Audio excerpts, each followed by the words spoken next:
Welcome to this episode of the Patrick Coffin Show. This is a very important topic, and we're going to be drilling into a new book.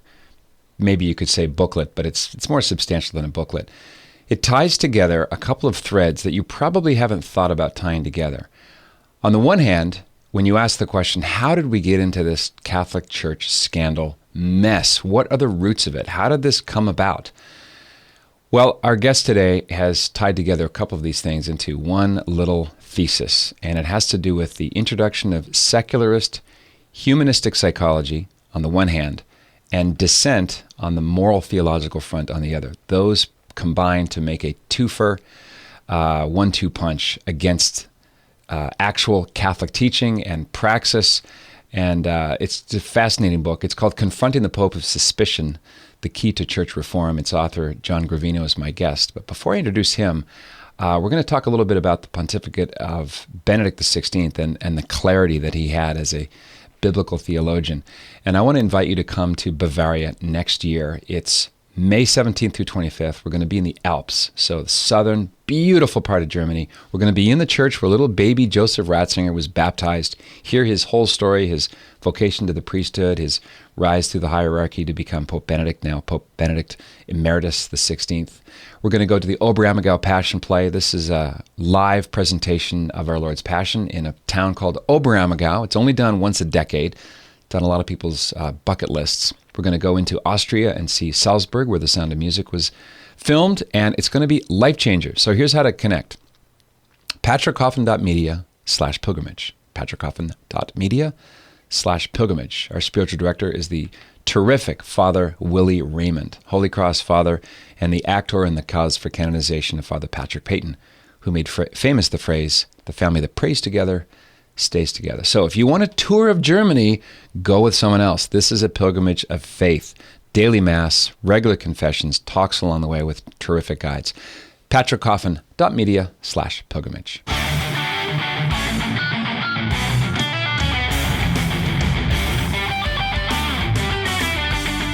Okay, to our topic. How do we understand the present dissent fest known as contemporary Catholic life? Why is the teaching so bad in seminaries? How come teaching of Catholic teachers, the formation is so deformed? John Gravino of newwalden.org has written a new book called Confronting the Pope of Suspicion.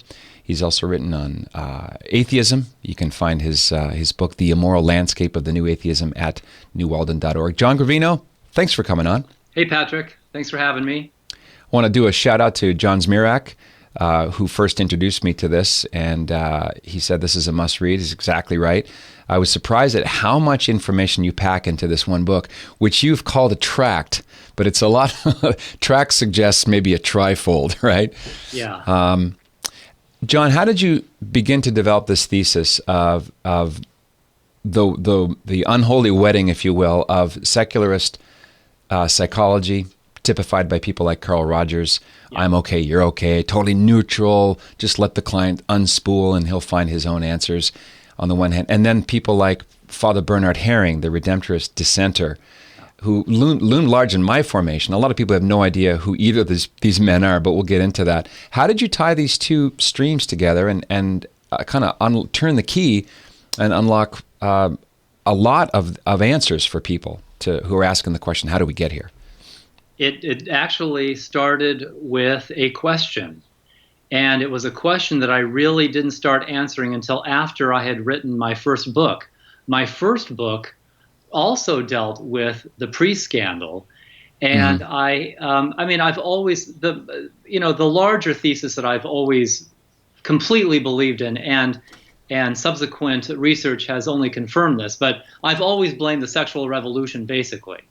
But I never dug into the question, how did the sexual revolution get inside the church?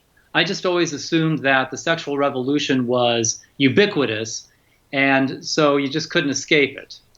Right, and the church helplessly went along, yes, swept up in forces beyond her control. Right, but then what happened was, I think it was at the end of 2018, Dr. Paul Sullins published his research through the Ruth Institute, where he links the spread of the abuse epidemic to the rise of gay subcultures in seminaries. Mm-hmm. And I thought it was an intriguing study. He has a lot of data to back it up. But then the question that it raised in my mind was, okay, where are these gay subcultures coming from? And so that's when I started, poking around online and started doing my own research to ask that question: where were gay subcultures coming from? And by the way, let's talk about that term a second. What do we mean, gay subcultures? We don't mean that there were homosexual seminarians who were behind the scenes sexually active. What was meant by that, by gay subculture, Paul Sullins Reverend Paul Sullins, he means that in these seminaries, there was actual approval of homosexuality, and in some cases, possibly even an encouragement to be sexually active. And so, so that surprised me and shocked me. And so I wanted to find out where that was coming from. And that's when I, hit on all of this incredibly terrible theological work that came up in the 1970s. So. I interviewed Father Sullins. It's episode number 115. I'll put the link at patrickcoffin.media. And he's collated a lot. I mean, he's gone one degree deeper than the John Jay report. And yes. I thought it was fascinating how one of his sources is the Los Angeles Times. Yes, it is. With respect to that lavenderish subculture, which goes by many, many names. He even challenges the John Jay report. Paul Sullins, sure. There are a couple of things, because for people who aren't as familiar with it, the John Jay report there were two installments of it. The first installment people were pretty satisfied with. The second installment seemed to be sort of some kind of, olive branch to political correctness or something like that, where they kind of backed away from some of the obvious conclusions from their first report. Yeah. And Sullins kind of comes forward and says, actually, this really does have something to do with homosexuality, even if that's being swept under the rug by the second John Jay report. And, it gaveth and then it tooketh away. Yes, that's exactly right. Oh my gosh, you gave me a problem because I got 18 different ways to follow up. Sorry. Maybe we can take let's open the aperture a little bit and talk about an image that you say, and I agree, is a kind of prophetic, and that's the burning of Notre Dame Cathedral in Paris. I've been there. It's just the most when people say the phrase "take your breath away," it sounds cliche and dumb, but it's so overwhelmingly beautiful inside and out. And when that burned, probably by accident, has to be. Let's just say it was by accident 10,000 times, and people will start to believe it. Right. That there's a snapshot of the collapse of faith and reason in one image. And it goes to that prophecy in the second chapter of Malachi, right? Malachi 2:7-9. Yes. When God's priests reject his instruction, they become despised and abased before all the people. That prophecy seems to be coming true now.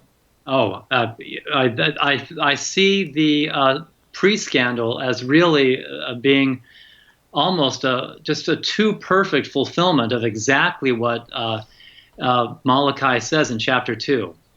Mm-hmm. There is a turning away from authentic Christian teaching and doctrine, and a turning toward secularism. And what do you get from it? You get priests who can no longer control their sexual appetites, becoming addicted to their sexual drives, resorting to criminal activity on the level of an epidemic, and eventually it comes out in the media. Everybody finds out about it, and the priesthood has got to have its lowest approval rating ever, just as Malachi says, right? Lower than that, the bishops. Yes. It's terrible what is happening to the church. And the thing is, I wrote the first book. The first book was to rehabilitate that image, because I do believe in the soundness of our doctrine and so forth. And so I wanted to, that's the message that I wanted to get across was, hey, this is not about church doctrine. Church teaching didn't cause this. It was an abandonment of that. But I just in the first book, I kind of assumed that it was individuals who were responsible for this. It hadn't occurred to me that maybe whole theology departments had been corrupted by heresy. But in fact, that's what I discovered in doing the research for this book. Of course, now today the only heresy is to say that there is such a thing as heresy. It seems so. It seems to be impossible to commit a heresy nowadays. What you hear on social media nowadays, so much denial out there. But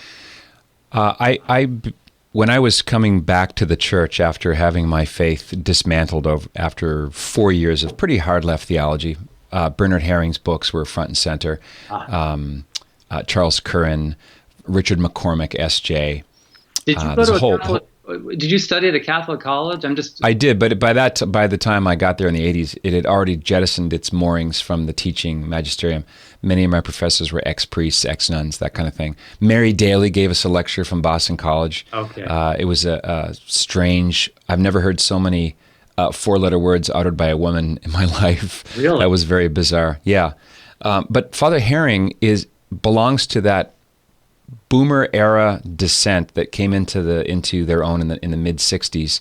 Before 1965, even people like Charles Curran, Richard McBride, that generation, there was no dissent on Humanae Vitae. It was the expansion of the so-called Natality or Birth Control Commission by John the 23rd, which was expanded by Paul VI. That's when the infiltration of dissent began to take root.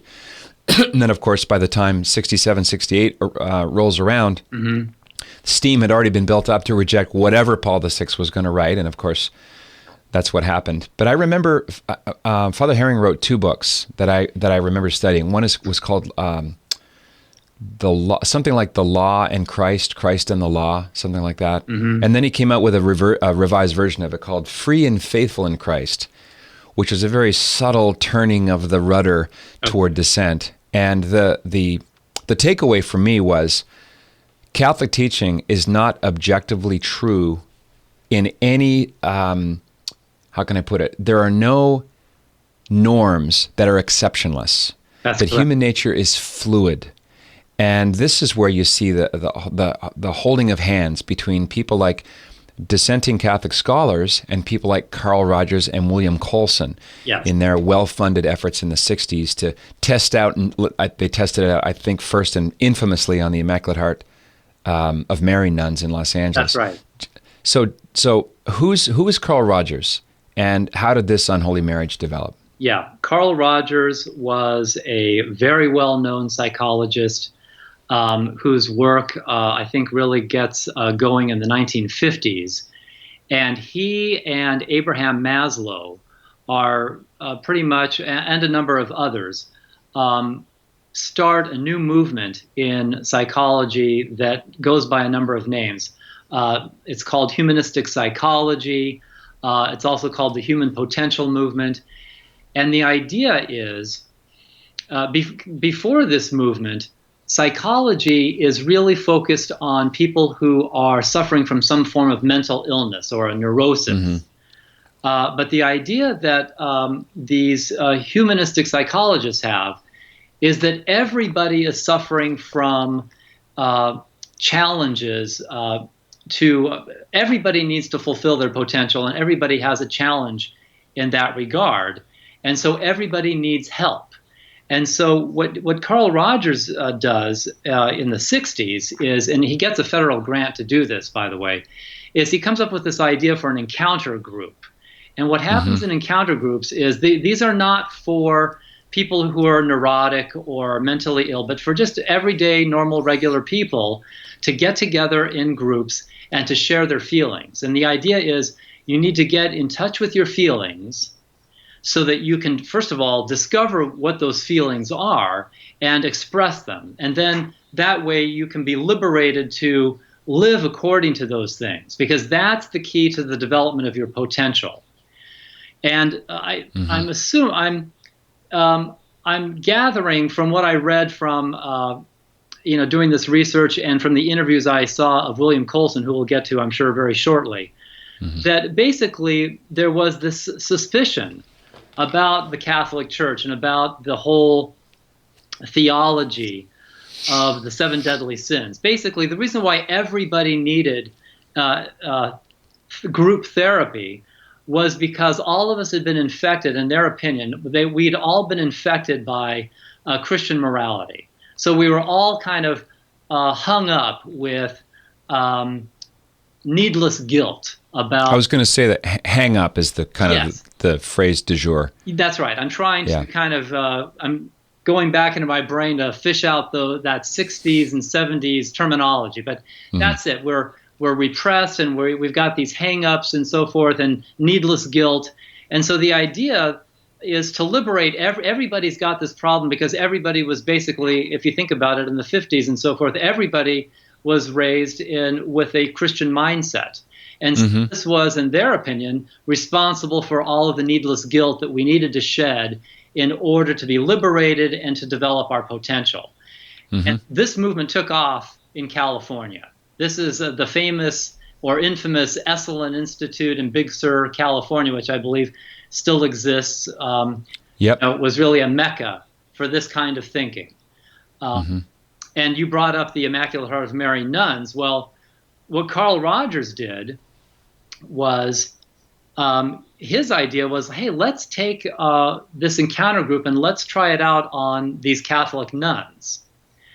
And he got one of his colleagues, William Coulson, to sort of head up that movement. William Coulson was Catholic, and so he sort of acted as the liaison between their offices in San Diego and the nuns in Los Angeles. And the nuns were very enthusiastic and willing to do this, and that's what they did. And I tell the story in the book.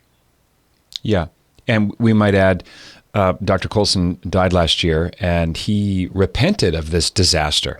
He had a pretty profound reversion to authentic Catholic teaching and repudiated the partnership with Rogers, and in a way did a lot of penance. He went around talking about the mistakes that were made and the decisions that were disastrous. I mean, almost overnight, the IHMs collapsed. The ones that didn't come out as lesbian all of a sudden just fled their orders because they found their true selves. They were liberated from their hang-ups. They became sexually liberated was the idea, and they became, the therapists got involved sexually with some of the nuns.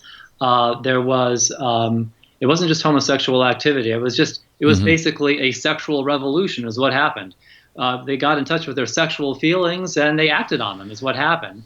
And I believe, and I talk about this in the book, something like half of the nuns petitioned to be released from their vows after the first year or two of these encounter groups with Carl Rogers. So the order was virtually decimated in only a couple of years. And in fact, Rogers and Coulson decided to shut the study down early because of what had happened to these nuns. By the way, this was a teaching order of nuns that were responsible for. They ran something like 60 schools, all of which but one or two of them closed down as a result of this. All of the nuns just jumping ship and so forth. And for people who follow the news, the order that we're talking about right now, it's their convent that went up for sale and that Katy Perry is trying to buy. So I was just going to say that. Yeah, there's a pop culture reference. Yes, there is.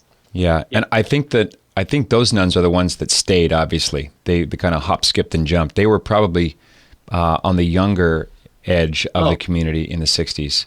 Yes, it's very John. I've noticed something. I have friends who are seminarians. I was in a religious community myself. I have close friends who are priests, and they talk about this phenomenon of a seminarian in his early 20s. Having a beer and life-changing conversations with priests in their 80s, and all this, they can finish each other's sentences. It's almost like a whole generation that were formed in this storm of confusion. Right, are worthless. Yeah. That's putting it charitably as teachers. Well, the thing is, and that's the reason why I felt it was so important to write this and get this message out, and that's why I'm glad we're having this conversation. I published an article that sort of summarizes a lot of some of the more shocking material that you find in these theology textbooks. Mm-hmm. And the response across social media was, wow, I never heard that before. This is, in fact, I think it was Regina Magazine that said, mind officially blown or something like that. Mm-hmm. And mm-hmm. This is terrible that people didn't know about this. And the fact that it flew under the radar for so many decades was what allowed it to spread. And that's the reason why we're in the problem that we're in right now, is because since we never got on top of these heresies, we churned out decade after decade of heretical seminarians who become priests, and then they rise up through the ranks and end up getting appointed bishop mm-hmm. and so forth. And so now you've got a situation where every single bishop and every single, just about, I'm pretty sure every single cardinal in the College of Cardinals was raised in this humanistic psychology era. Yep. Pope Francis, wasn't he, I believe he was ordained in 1969, I believe, which means that even he was a student during this tumultuous era when he was definitely right. That his whole formation with the South American Jesuits was the soil of that foment. He's the first post-Vatican II pontiff. Yes, did not have the Thomistic bedrock formation that his predecessors did. Yes. Which brings me to another figure that his name gets bandied about a lot as a kind of mascot to their own ideas, and that's Carl Jung. Carl Gustav Jung. Yes. If you want some really interesting backstory, I'd recommend E. Michael Jones's book, Degenerate Moderns. There's a whole sort of a psychosexual history of these what he calls degenerate moderns, people who rationalize their own sexual misbehavior, and Jung is definitely one of them. Mm-hmm. And what Jung sold as a thesis that he kind of, in a way, cobbled together from what he learned from Sigmund Freud, his one-time collaborator, yes, is that there's this new dimension of human nature, that human nature is not a thing that's created that has a static's not the right word, a permanent set of qualities, but rather there's this variability. So when this variability idea abuts next to the traditional understanding of natural law, the natural law describes what rational beings must do if they are to achieve perfect their natures. Yes. If there's variability, that becomes the thin edge of the wedge into which all of a sudden the human person is just a cluster of subjectivities, and this feeling and that feeling, and we're all connected to this archetype that we share with all other human beings. So all of a sudden we went from bedrock Thomistic understanding of what the human person is to a kind of set of quicksands. Does that make sense? Am I overplaying the card? I think what you're touching on, sort of the way psychology was able to sort of grab onto the natural law tradition. The idea that the moral law is derived from what our human nature is. Well, if psychologists can successfully claim to have discovered a new dimension of our human nature, which is variable, then what does that mean for the morality that is derived from it? Well, if the human nature is variable, then the moral law that is derived from it is going to be variable also. And so what you get, so then psychology naturally leads to moral relativism is what happens. Mm-hmm. And it allows progressive theologians to say, hey, we're just doing natural law, right? And so they claim that they're being faithful to the teachings of the church, when in fact they're jettisoning bedrock moral teachings that come straight from divine revelation. So therefore, it's heretical. But yes, that is what psychology did to theology. Is that it introduced and provided justification for moral relativism is what it did. I want to give a plug to my spiritual father, Bishop Sheen, who wrote a book that it's just so relevant today. Peace of Soul came out after World War II. It's really a corrective of so much of this gunk with the arc light of clarity, as only Bishop Sheen can. It's sort of an extended critique of Freudian psychoanalysis in light of the sacraments, in light of confession. And you unburden yourself with what you did, what you chose to do, and then you receive actual objective absolution from someone by the name of Jesus Christ who removes your guiltiness. I always say there's no such thing as Catholic guilt. There's only lapsed Catholic guilt. One thing I remember from that book, and I took massive notes on that book when I was first doing research for my first book. Mm-hmm. But he really, he takes Freud's idea of conflict, right? Of the conflicts, which is sort of the core principle of civilization and its discontents, right? Is that these conflicts are the source. These are what create conflicts inside the human personality that are the source of our neuroses, right? Right. And he turns the whole concept on its head and shows how actually the concept isn't a new concept and it isn't a foreign concept, but it is an inherently Catholic concept. I mean, St. Paul writes about that, I believe, in Romans chapter 7. He's the great psychiatrist, St. Paul. Yes. Romans 7. Yeah. Absolutely. And so his idea is that the Catholic faith is very familiar with conflicts in human nature.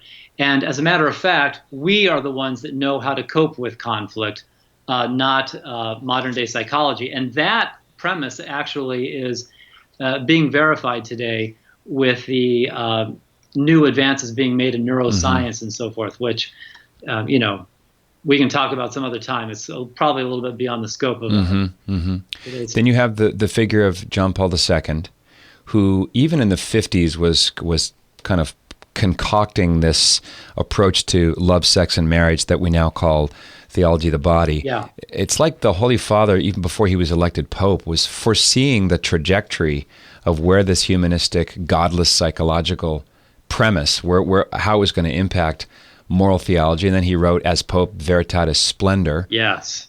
Now, let's get into the high contrast here, John, between Veritatis Splendor, which rejects the analysis of Herring and Charles Curran and all the consequentialists, all the dissenters. Yes. Their theories are presented fairly and rejected with reasons why.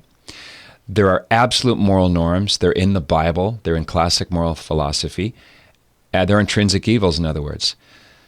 Contrast that with Amoris Laetitia and the enshrining of the theories of Herring in a de facto way, because Pope Francis has praised him and his work in moral theology. Yes, he has. It's mind-boggling how different these two documents are and these two attitudes are. Yeah, LifeSite News actually wrote a tremendous article on, I believe it's General Congregation 36 that took place in Rome perhaps a couple of years ago, of the Jesuit order. Yes. Pope Francis spoke there, and he very much went on at length praising Bernard Herring, who was an open vocal critic of Humanae Vitae and Veritatis Splendor. And I quote him in his criticisms of Veritatis Splendor.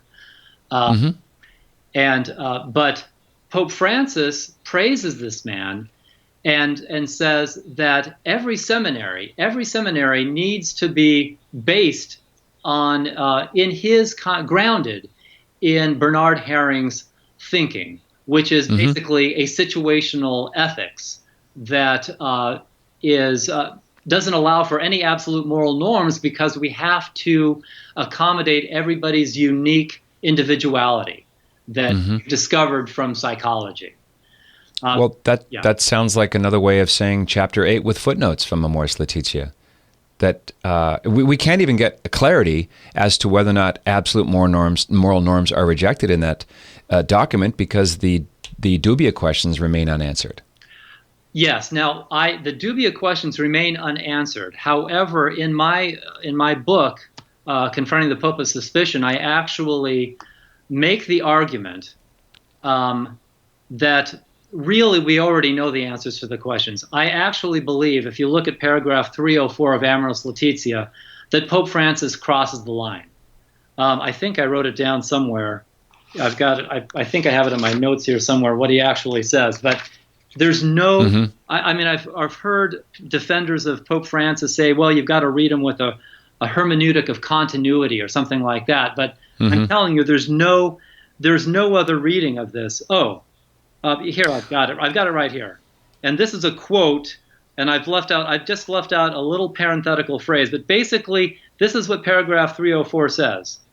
General rules cannot provide absolutely for all particular situations. It doesn't get clear. Yeah, I think here's the escape hatch. Okay. For Francis defenders. Okay. By rules are not meant to convey Catholic dogma or doctrine. We just mean man-made guidelines. This is why Monsignor Pope nailed it with his phrase, weaponized ambiguity. Okay. I think that's a stretch, personally. And I mean, the thing I think... I'm not saying it's not a stretch. I'm saying rules themselves are not defined in that paragraph. Yes. It's true that they aren't defined. But I think when you go to... there are, in Amoris Laetitia, there are multiple passages that say the same thing over and over again, starting from as early as paragraph 2, which, by the way, the fact that he starts... discrediting general principles and general rules all the way from paragraph 2 really proves that this is not something confined to chapter 8 alone. It was Francis's preoccupation from the get-go. The whole book is really about that, about whether general moral principles are valid or not. And he consistently says, he doesn't say one thing in favor of general moral principles in all of Amoris Laetitia. And I think maybe the way I would kind of hash it out is this.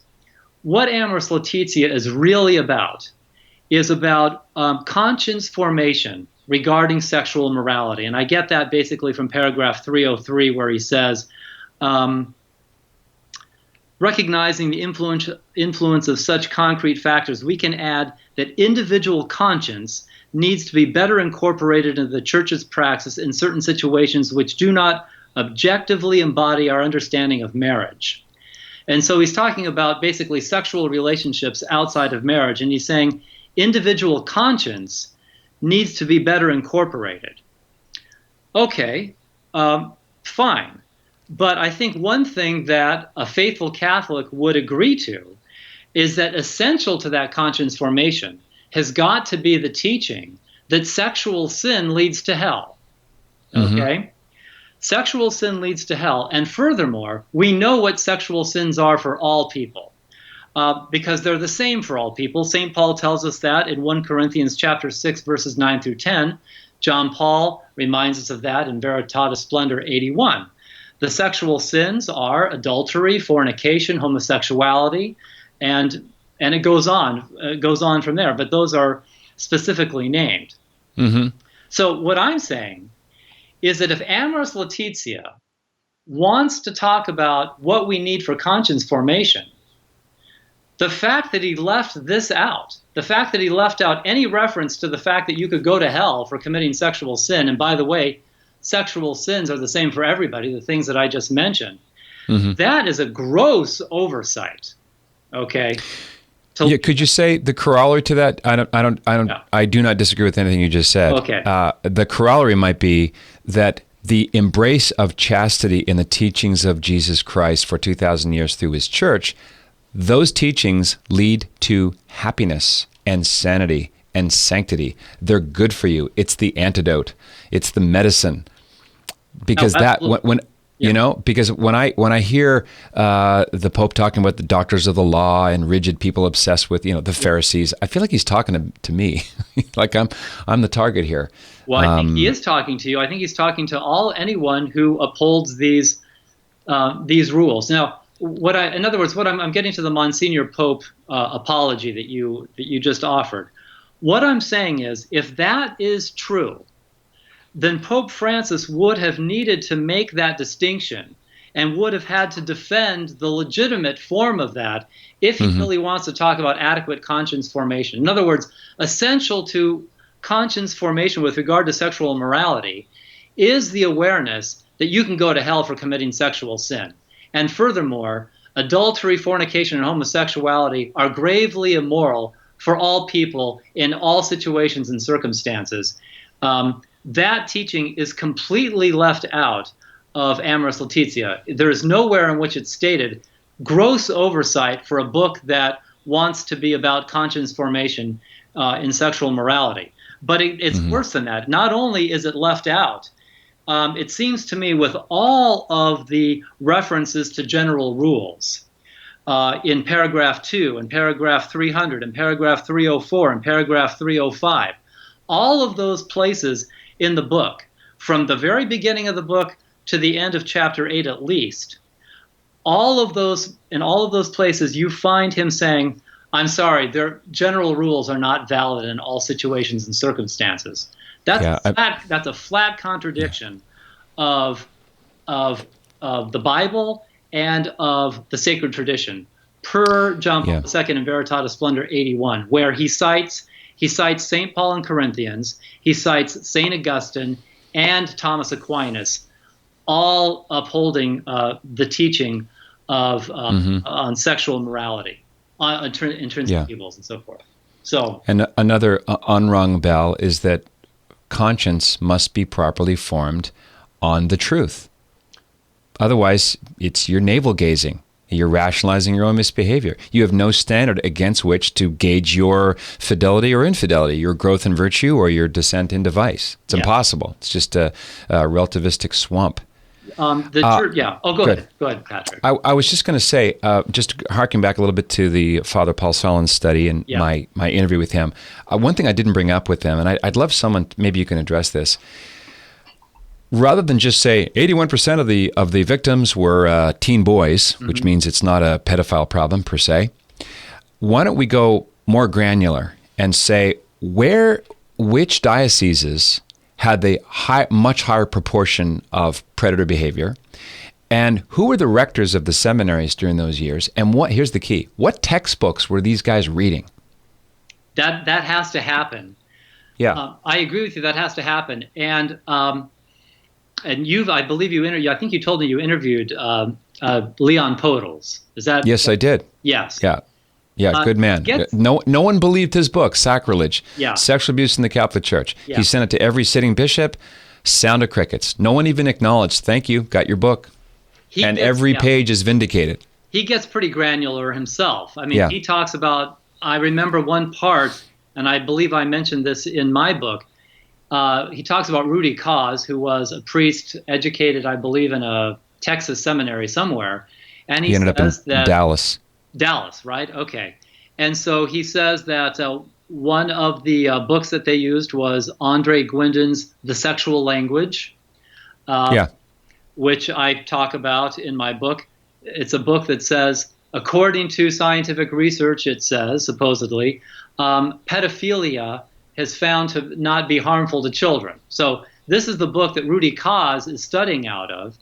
And they get a guest lecturer, Father Paul Shanley. Oh, another, NAMBLA, North American Man-Boy Love Association. Yes. The infamous priest from Boston. Right. Yeah, and actual pedophiles. So same with Rudy Cause. We just want to make it clear, we're talking about actual pedophilic monsters here. Yes. And you've got Father Andre Guindon, whose name I remember from my own formation. He was a book that was his books were in a lot of footnotes of the textbooks that I was forced to read. Okay. And by the way, your pronunciation is much more authentic than mine. Well, I'm a fake French guy. We get force-fed bad French. By bad French, I mean French spoken by Anglophones as teachers. But here's a quote that you cite in the book, page 374. This is an example. This is from the Sexual Language. Defenseless pedophiles are the scapegoats of parents and others who pose as do-gooders. Yeah, that is horrifying. It's jaw-dropping. I mean, yes, I could not believe it when I came across it. In fact, I came across that. It was in, I believe that was in Podles' book. And when I read it, I didn't believe it. So what I did was I went out and I bought the book. I had to get the primary sources because I just said, you know what? It was so unbelievable that I just had to get the primary sources to make sure. I was afraid to publish that without actually seeing the primary source. And sure enough, there it is on page 374. I couldn't believe what I was reading. He was Guindon was OMI. And don't let your kids see this book. But keep this book from your kids. Yes. Yeah. So another book that I remember having to read is called Human Sexuality. Yeah, no, this that was sort of just showed up. That one. Okay, that's right. Yeah, I was looking at the wrong monitor. Oh. That has no arguments against bestiality. I mean, at least they drop the mask. Yes. And let's talk for a second about human sexuality and why that book is so important to what's going on in the Francis pontificate right now. Yeah, Anthony Kosnick, the editors. Some names stick in your head. That's one of them. That's right. And also, here's another name that you need to remember with regard to human sexuality, and that is the Catholic Theological Society of America. They just had their national conference. I believe it coincided with the bishops' summer conference. I think they were having their conferences at exactly the same time. But these people are still in operation. They commissioned a study that could not find that bestiality was intrinsically evil or incest. And what was the thinking behind this? It was this. Well, if you can find, what they did was they did a little cultural anthropology. And so their thinking was, if you can find a culture that is okay with some of these sexual perversions, then we can't rule it out. We can't say definitively that it's bad. Okay, at least at this point of our scientific knowledge, they hold out the possibility. Well, maybe down the road in the future, our scientific knowledge of these sexual behaviors will be sufficient that we'll be able to categorically condemn these acts. But they claim that, scientific knowledge has not advanced far enough, so we cannot rule these behaviors out on scientific grounds, and the fact that some cultures practice these things means that we can't categorically condemn these behaviors. This is another horrifying book, but it shows how cultural relativism is used to rationalize the most horrifying demonic sexual perversions imaginable. And the reason why I bring this up is because if you're reading all of the news that's coming out about the upcoming Amazon Synod, cultural relativism appears to be a major theme of that conference. Having read the working document, I call it the German-Zonian Synod working doc. Yes. Yeah, it seems to have been written by hippies on acid. It is, well... I mean, that sounds overstating. It's actually, if you wanted to write a parody of all this kind of loopy Western European dissent, you would be hard-pressed to do something better. Just a few days ago, LifeSite News did an article called Radical Liberation Theologians Push for Overthrow of Catholic Doctrine at Amazon Synod. And it shows how cultural relativism is really figuring in a very large way. But they also, apparently there was a pre-Amazon meeting in Bogota that produced some kind of writing, and LifeSite News got a hold of it. And it is frightening what's in store for us in that synod. But it's grounded in cultural relativism. And so that theme, which goes back to this dissenting theology from the 1970s, is sort of being resurrected again.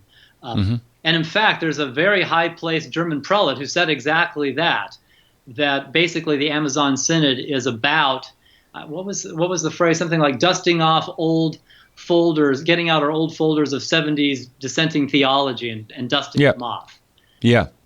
Right. Yeah. Why do you think outlets like LifeSite News are targeted for messenger shooting target practice? People go, oh, LifeSite News. It just drives me nuts that people right. don't want to, no matter who it is, whether it's Michael Voris or you or whatever, when you point to the problem, no one wants to look at the problem. They want to shut you down as divisive or harmful, or that happened to Lee Pottles too. Oh yeah, we're in a culture war. That the truth is, behind this culture war, this is really a spiritual war. I have to believe that. And so, if you are a messenger with an authentic, if you carry the truth, you're going to be a target. There's no doubt about it.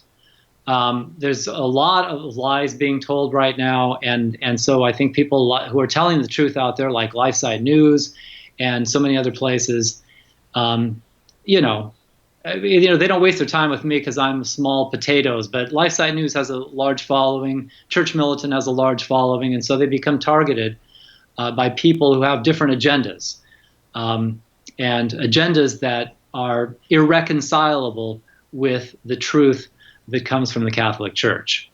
So that's another right. Amen. Yes, the proportion between laborers and the harvest remain at all-time lows. Absolutely. or challenges.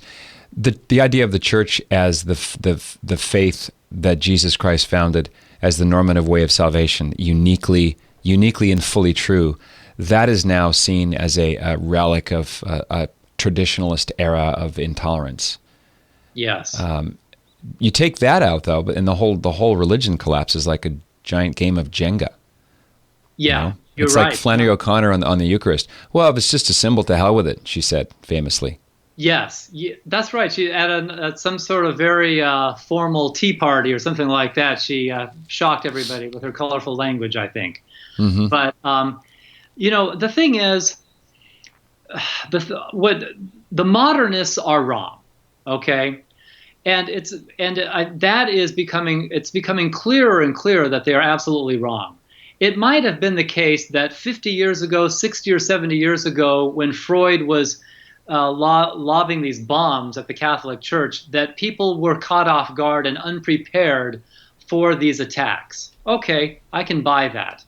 It's possible that for a couple of decades, maybe we needed a little bit of faith to kind of get through that storm that really was the psychological revolution.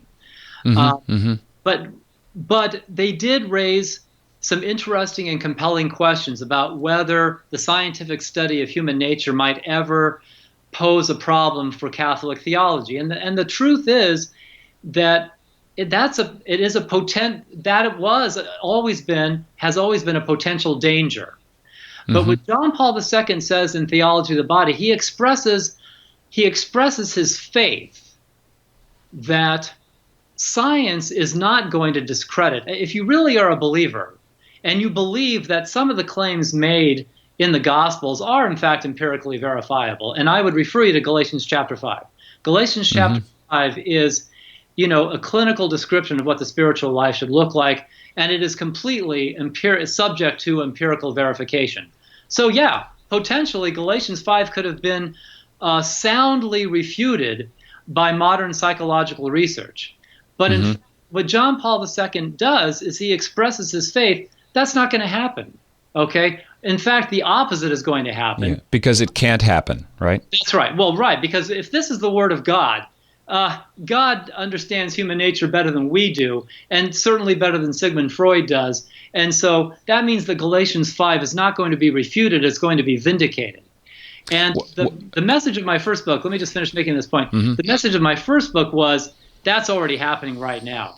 The research is already refuting Sigmund Freud's theory of the instincts and vindicating our ascetical understanding of the passions, that you need ascetical discipline in order to gain rational control of your passions.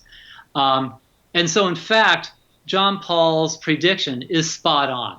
And the most prestigious institutions in the world, by the way, are producing research that is overwhelmingly vindicating our faith. And I would just throw out Harvard School of Public Health. Harvard School of Public Health is doing some amazing stuff right now. They found they were studying.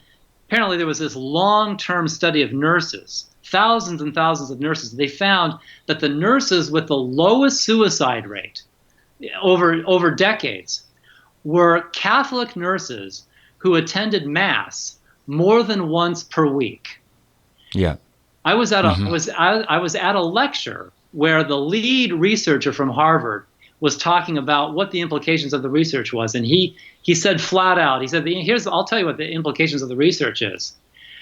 The fact that secularization happens to coincide with the greatest suicide epidemic, that we've seen, suggests a causal link between those things. It is the loss of faith in our society that is responsible for mental illness and suicide. That from a lead researcher at Harvard University. I interviewed psychiatrist Dr. Aaron Cariati, who's also a friend, and it's called Hope When Hope Seems Gone. And this is sort of his sweet spot, this constant appetite of despair that the culture is selling us through shows like 13 Reasons Why on Netflix. The product is death and fear and despair and hopelessness, which is, it's part of the spirit of the world. What I wanted to ask you about is Galatians 5. Yes. This is the famous, Catholics might not know chapter and verse. Brothers and sisters, you were called to be free, but do not use your freedom to indulge the flesh. Rather, serve one another humbly in love. Then it goes on to say, the acts of the flesh are obvious. Think of it. Paul's saying they're obvious. You don't need to go for a special seminar here. Yeah. Sexual immorality, impurity and debauchery, idolatry and witchcraft, hatred, discord, jealousy, fits of rage, selfish ambition, dissensions, factions, envy, drunkenness, orgies, and the like. I warn you, as I did before, that those who live like this, here's the money line, will not inherit the kingdom of God. If you live your life like this is true, this is going to produce mental health. And it's going to knock way down suicide rates. Absolutely, especially when you go to, if you continue on with Galatians 5, and St. Paul then enumerates for us the fruits of the Spirit, you find, joy. You mean not depression? Joy is a fruit of the Spirit, not depression. Peace of mind is a fruit of the Spirit, not anxiety. Self-control is a fruit of the Spirit, not drug addiction. Or substance abuse addiction. And so what you see is the fruits of the Spirit are actually the antidotes to the greatest mental illnesses that are afflicting our society today.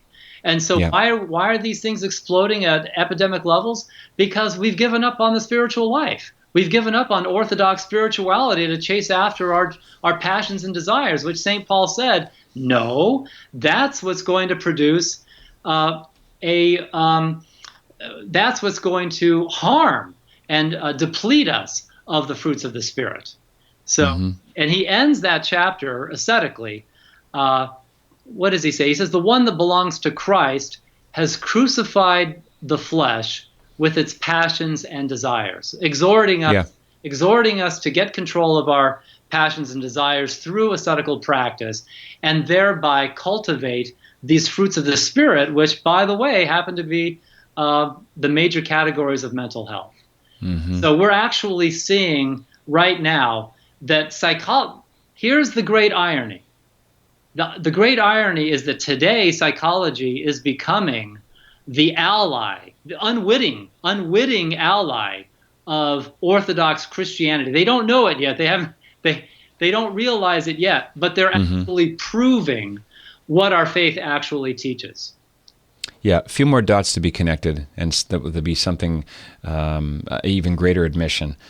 This is why wide demographics like this, the statistics that show the wide swath of people practicing their faith, is so important because it's being observed by people with no dog in that race. They're just looking at the evidence. And talk about a fantastic potential or an angle for the new evangelization.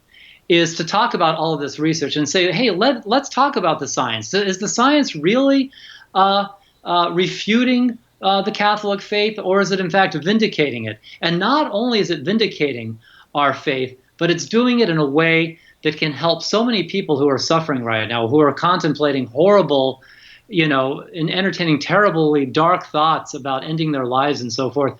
We have the answer that can help these people. And I think when people start seeing that there is hope, but that hope is to be found in the faith of their grandparents, that's something that we need people to understand. Our Christian grandparents weren't killing themselves the way we are today. Secularism isn't as sophisticated as it pretends to be. How did they do it, John? How did our grandparents live without Instagram accounts? Yeah, they were much happier people. That's a statistical fact that is indisputable. That people that just believed in the Bible and good old-fashioned Christianity were much better off from a psychological point of view. And what's a big thing that's been in the news lately has been all of these mass shootings coming from a generation of youth that, let's face it, are the least Christian generation in the history of our country.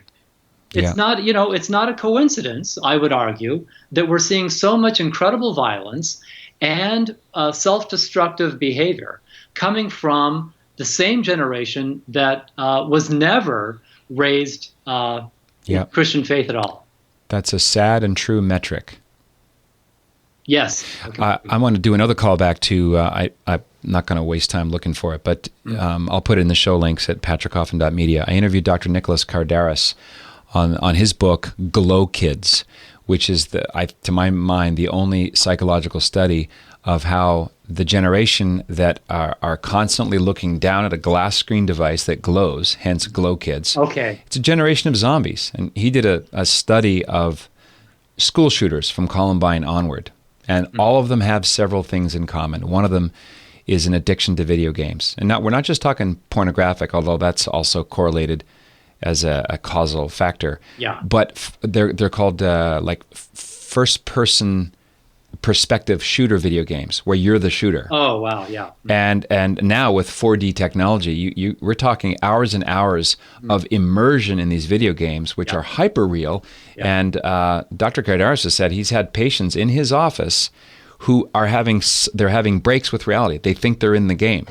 Oh. And I said, well, is it, aren't you excusing it away by calling it an addiction, like a disease like influenza? And he says, Patrick, when you're buying Depends incontinence diapers because you can't leave the game to go to the restroom, that's an addiction. Yes. And you see this, it kind of feeds itself, where human community and family are beginning to splinterize and people feel more and more isolated. They take refuge in this false world, this super exciting, hyper vivid world that can't compete with good old reality. Yes, and there's a book that I relied on heavily for my first book by a UCLA neuroscientist.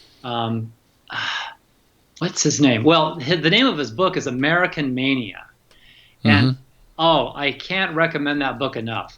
But he basically is talking about exactly what you're talking about, that consumer activities basically hijack the human brain, specifically the dopamine reward system, and that's what gives this consuming behavior its addictive quality.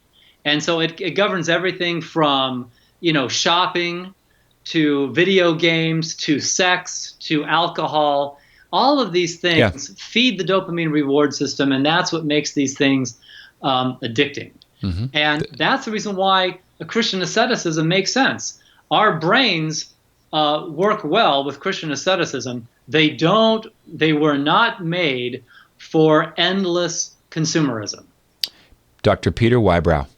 That's it. That's great. That's another reason why I'm in your debt. That's a great guy to reach out to. It's very interesting. His book is fascinating. I think you should have him on your show. Yeah, no, it's a good idea. Now, when you say asceticism, people are maybe diving to the dictionary. It sounds like it's a scary, dark word from the medieval time of intolerance and hatred. Yeah. What is asceticism properly understood? Well, and why is it awesome? Yeah, the thing is, so I don't know that I have a theologian's understanding of it, but basically asceticism is self-denial. It's in the tradition of the church, it's practiced by the traditional practices of fasting, not eating meat on Fridays, that kind of thing. And the priestly vow of celibacy is also connected to ascetical discipline, as is the priestly vow of poverty. Mm-hmm. And so it just turns out that these ascetical practices turn out to be great for the brain because they keep the dopamine reward system in balance, is what happens. Yeah. I'm glad you raised Galatians 5 as a pivot point, because maybe we can close here. I could probably go for a couple more hours. Here's verse, well, as you say, the fruit of the Spirit, because this is verse 22. Yeah. But the fruit of the Spirit is love, joy, peace, forbearance, kindness, goodness, faithfulness, gentleness, and self-control. Against such things, there's no law. Here's what I want to highlight. Verse 24, those who belong to Christ Jesus have crucified the flesh with its passions and desires. Now, that phrase, crucify the flesh, is the exact opposite of I'm okay, you're okay.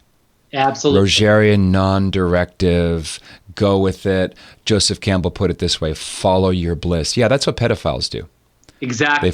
They follow their bliss. And you can't negotiate with the flesh. You can't dialogue with the flesh. It must be crucified.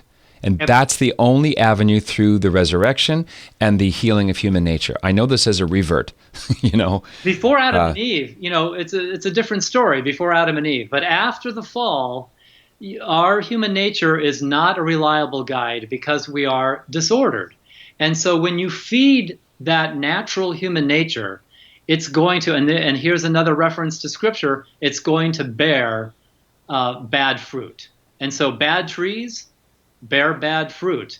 And so when we see these ideas in theology leading to the sexual abuse of minors, we see, these are not very good theories of psychology and human nature. And that when you look at if you look at the William Coulson interviews that I linked to in my book, that's what he says.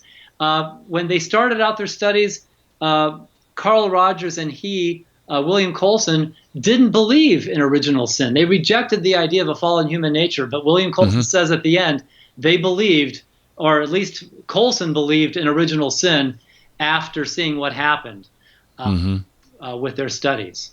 Right. Which, Amen. By the way, he linked it. It wasn't just to the sexual revolution. What happened at the St. Anthony Seminary, the story that I tell there, is they did their same, Rogers and Coulson did their workshop at St. Anthony Seminary in Santa Barbara. And that is what happened there. The result was that the priests at the seminary started abusing the high school boys at the high school. Yeah, because they got rid of their hang-ups and they followed their bliss. Exactly. Now, the stat is pretty shocking. It's not 1% or 2% or 5% or 10%. What's the proportion of priests at that seminary that began to engage in predation behavior? If I'm remembering correctly, it's 25%. Am I right? Yeah. Mm-hmm. Yeah. Pretty bad. Yeah. But that's what, if you're telling people follow your passions and your desires, if in fact they are disordered and fallen, they're going to bear the fruit of fallenness, and that's what happened. We weren't making saints by telling people to follow their passions and desires. It was when we were ascetical that we had saints. Mm-hmm. How do you keep your balance, John? How do the average Catholic listener now who has kids, who wants to hand the faith on, is looking at their legacy and how shaky it seems? Because all around us, you've got church leaders that are living out this Malachi chapter 2 prophecy. Yeah. And objective moral norms seem to be on the back burner, if mentioned at all. Our leaders seem obsessed with talking points of the Democratic Party. Everything's sort of a swamp in one direction. What advice do you give to have people stay on an even keel and stay close to Christ? Well, Patrick, we are challenged, and we are facing a tremendous challenge. If you've been on my website at all, you know that my family personally had a problem at our local parish with what happened was old priests retired, and they were replaced by new pastors who basically, it was basically a heretical theology every Sunday. Is Christ really in the Eucharist? Is that really a sin? And questioning the very basic core principles. We had to leave the church. Not the church. We left that parish. Yeah. And we went to found a more orthodox. We found a wonderful parish that it's a longer drive. It takes us about 25 minutes by freeway to get to church on Sundays, but. Mm-hmm. And so what I'm saying is you have to be vigilant out there, and you have to be careful about what your kids are imbibing, because sometimes we were getting complaints from parents about what their kids were hearing in the confessional. Oh, that's not a sin. That's not a sin, right? You can't be there to hear what is being taught to your kids all the time. If you catch a whiff of these heresies, you've got to do the right thing for your family. So, we are in challenging times, and people have to be vigilant. That's what I would say. Just the way you got that across. Is that really the real presence? That's an echo of the serpent to Eve. Yes. It's not a bold-faced lie. It's kind of an insinuative lie. You know what he did? We're mature now. Yeah. This priest, during Eucharistic adoration, so benediction on First Fridays they do something like, I think it's 24-hour adoration. Yeah, 24-hour adoration. And so they were closing up on Saturday morning. And he's taking the body of Christ out of the monstrance, and it falls on the altar. What does he do? He brushes his hands and he walks out of the chapel, leaving the body of Christ on the altar. That's what he did. And I'll tell you why he did it.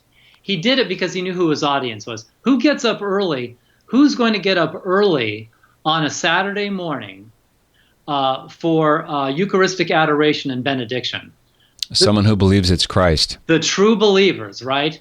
And so it was arrogant. It was just the most arrogant act for him, saying, "Yeah, I know who you guys are, and I don't believe this," he was saying, and just disrespect to the body. Well, this could go into a whole other thing on modernism, because Pope St. Pius X nailed it with Pascendi Gregis. He called it the synthesis of all heresies, and it feeds one area of Catholic life feeds into another area of Catholic life. You can't pull it apart without the whole garment falling down. Yes. And if you're going to have so-called higher critics undermining the reliability or the historicity of the Gospels, of course you're going to have their fellow travelers undermining the existence of exceptionalist moral norms. Of course you're going to have a dilution of the whole idea of God's commandments. So they're of a piece. Yes. Dissent in moral theology leads to dissent in liturgy. It's just, there's no question about it. John, I want to give your website out, and I want to thank you for coming. Before I give you a formal goodbye, I want to thank my friend Mike Lindell, the founder of MyPillow.com. Mike is one of my, proud to be a sponsor of our show, MyPillow.com. If you go there, you can get the discount for the Patrick Coffin Show listener. My name, Patrick, is the coupon code. Check out the body pillow. This is a $90 thing. If you as I do, love hot coffee, preferably Tim Hortons, in the morning, you also love a good night's sleep. I'm telling you, MyPillow.com, my name, Patrick, as the coupon promo code, gives you a deep discount on this body pillow. Instead of paying $89.99, it's only $29.88. So, money back guarantee. It's all U.S. made. Mike Lindell's a great guy, another former guest of my show. So go to MyPillow.com. The name Patrick at the checkout as a coupon code gets you that juicy discount. Okay, John Gravino, newwalden.org. People need to go there. They need to get you on the roster of the speaking circuit. All the ideas that you're presenting here, and it's brief history, very easy to read. It's so important. I really appreciate your time today, John. Thanks, Pat. And thanks for cobbling all this difficult material together to bring it down where I need it, which is about the 6th grade level. So thank you, sir. Thanks, Patrick. All right, we'll do it again sometime. Okay, great. All right, newalden.org is the website. This is the Patrick Coffin Show. Be a saint. What else is there? Hey, this is Patrick Coffin. If you like what you see and hear and you want to see and hear more, consider joining Coffin Nation as a full member. Just click right here and find out more about what that means. Nipsey, my fedora. That's Coffin Nation, the world's largest online community of culture builders. Click right here. See you on the inside.